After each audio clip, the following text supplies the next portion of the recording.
प्रकरण 6. दुबईला प्रस्थान. काही गूढ गोष्टी काळाच्या उदरात लपलेल्या असतात, हेच खरं. बाबांप्रमाणे दुबईला नोकरीसाठी जायचं, 2-3 वर्षात भरपूर पैसा कमवायचा आणि अंगावर श्रीमंती मिरवायची अशी स्वप्न मी एकीकडे बघत असताना देवाच्या मनात मात्र दुसरंच काहीतरी होतं.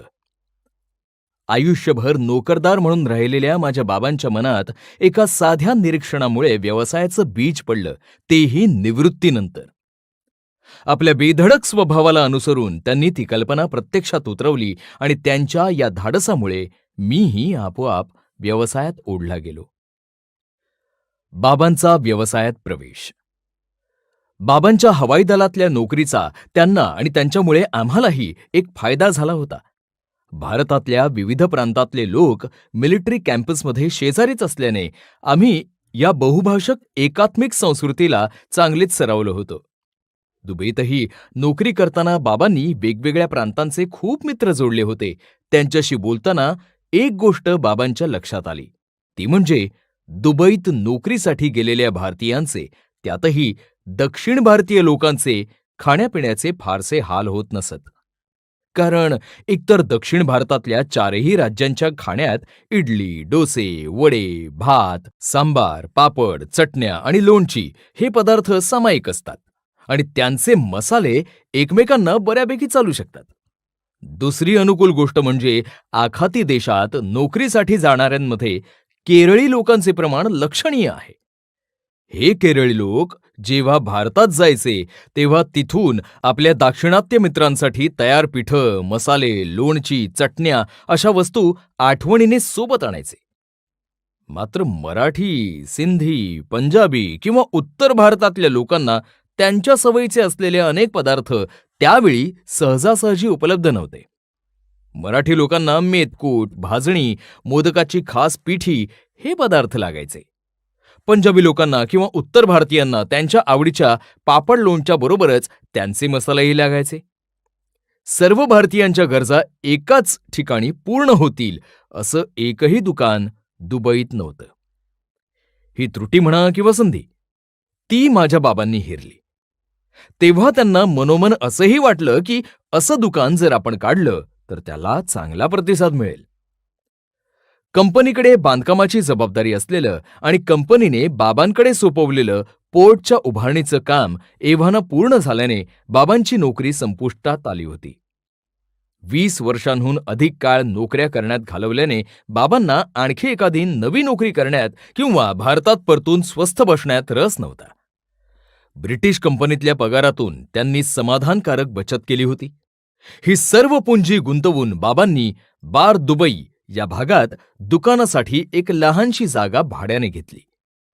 त्यांच्या शिस्तशीर स्वभावानुसार त्यांनी दुकानाच्या व्यवस्थापनाची काटेकोर आखणी केली.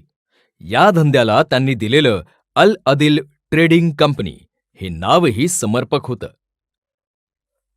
अल अदिल म्हणजे भला माणूस. अरबी भाषेत अल अदिल या शब्दांचा अर्थ आहे भला माणूस. बाबांना हे नाव संत ज्ञानेश्वरांच्या पसायदानातल्या विश्वकल्याणाच्या तत्वज्ञानातून सुचलं. जो जे वांछील तो ते लाहो अशी इच्छा मनी बाळगणारा, सर्वांशी भलेपणाने वागणारा सज्जन माणूस बाबांच्या डोळ्यांसमोर होता. आपला व्यवसायही असाच भलेपणाने चालावा, सर्वांना हितकारक असावा म्हणून त्यांनी अल अदिल ट्रेडिंग कंपनी हे नाव निवडलं.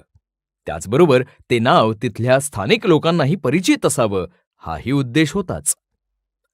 अल अदिलच्या माध्यमातून बाबा सुरुवातीला भारतातून माफक म्हणजे प्रत्येकी 20 किलो या प्रमाणात मसाले, मेथकूट, लोणची, चटण्या हे पदार्थ मागवायचे. त्यातही ते चौकस आणि चोखंदळपणे निवडायचे. समजा बोलण्याच्या ओघात कोणी माहिती दिली की अमुक अमुक एका शहरातलं उत्पादन फारच लोकप्रिय आहे, तर बाबा त्याचा पाठपुरावा करून ते मागवायचे. उत्पादकाशी ओळख करून घ्यायचे. एखाद्या समाजाला विशिष्ट शहरातल्या किंवा विशिष्ट ब्रँडच्या वस्तू आवडत असतील तर बाबा आवर्जून कुणाला तरी सांगून किंवा पत्रव्यवहाराने ते मागवायचे. आपापल्या प्रांतातल्या वस्तू सहज मिळायला लागल्याने दुबईतल्या सर्व भारतीयांची चांगली सोय झाली. कर्णोपकरणी ही बातमी पसरल्याने ग्राहक आवर्जून दुकानात यायला लागले. बघता बघता वस्तूंची मागणी वाढायला लागली आणि दुकान चांगलं चालायला लागलं. इकडे मी 12वी झाल्यावर पुन्हा एकदा आईच्या मागे लकडा लावला. बाबांना दुकानात मदत करायला मी दुबईला जातो, त्यासाठी तू त्यांचं मन मिळव, अशी गळ तिला घातली. मी पदवी पूर्ण केली नसल्याने अर्धवट शिक्षण घेऊन दुबईत येणं बाबांना मंजूर नव्हतं. मी नुसता 12वी पास होऊन दुबईत यायला त्यांचा विरोध होता. पण नेमकी परिस्थिती अशी आली की त्यांना नाईलाजाने माझ्या हट्टाला होकार द्यावाच लागला. बाबा इतके दिवस वन मॅन आर्मी थाटानं एकटेच दुकान चालवत होते, पण व्याप वाढायला लागला तशी त्यांना मदतीची गरज भासायला लागली. पगारी नोकर नेमण्यापेक्षा तो खर्च वाचवण्यासाठी त्यांना घरचा, विश्वासाचा माणूस हवाच होता. अखेर मनात नसतानाही एकदाचा त्यांनी मला होकार दिला. मी याच क्षणाची वाट बघत होतो. गेली 5 वर्ष मी जाना ही है दुबई एक दिन असं स्वतःला बजावत होतो. आता झेप घेण्याची वेळ आली होती. प्रथम ग्रासे मक्षिका पातः. मी 16व्या वर्षीच पासपोर्ट काढला होता. आता गरज होती ती दुबईच्या व्हिसाची. व्हिसासाठी मी अर्ज केला. साधारण महिनाभरात ते काम होईल अशी आशा मला वाटत होती. बाबांनी मला विमानाचे तिकीट पाठवले होते आणि सोबतच्या पत्रातून अनेक सूचनाही दिल्या होत्या. त्या काळात फोन करणं जिकरीचं होतं. ओव्हरसीज कॉल महाग होताच, शिवाय त्याला वेळही लागायचा.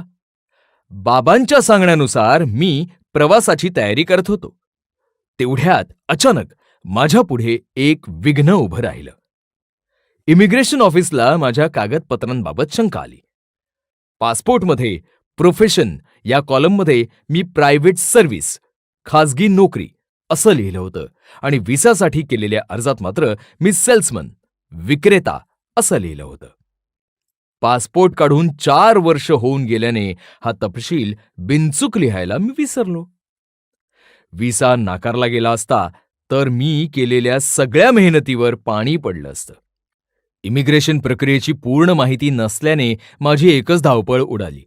मी अनेक माहितगारांना भेटून, त्यांच्याशी बोलून स्वतः माहिती मिळवली आणि चूक दुरुस्त केली. पण या सगळ्यात 1 महिना उलटून गेला. जाण्याची तारीख जवळ यायला लागली तरी माझ्या व्हिसाचा पत्ता नसल्याने माझी धाकधूक वाढायला लागली. शेवटी प्रवासाला 2 दिवस राहिले असताना माझा व्हिसा हातात पडला आणि त्याचबरोबर माझा जीवही भांड्यात पडला. घोडं एकदाचं गंगेत न्हालं. रविवार 26 फेब्रुवारी 1984 या दिवशी सकाळी आई, संजय आणि मी मुंबई आंतरराष्ट्रीय विमानतळावर होतो. माझं तिकीट मी एअर इंडियाच्या काउंटरवर दाखवलं. तिथे एक महिला कर्मचारी होती. दुबईला जाणाऱ्या प्रवाशांमध्ये मी आणि एक लहान मुलगा असे दोघेच पोरसवदा होतो. ही दोन्ही मुलं मोठ्यांच्या सोबतीविना एकटीच परदेशात चालली आहेत याचं त्या महिलेला खूप कौतुक वाटलं.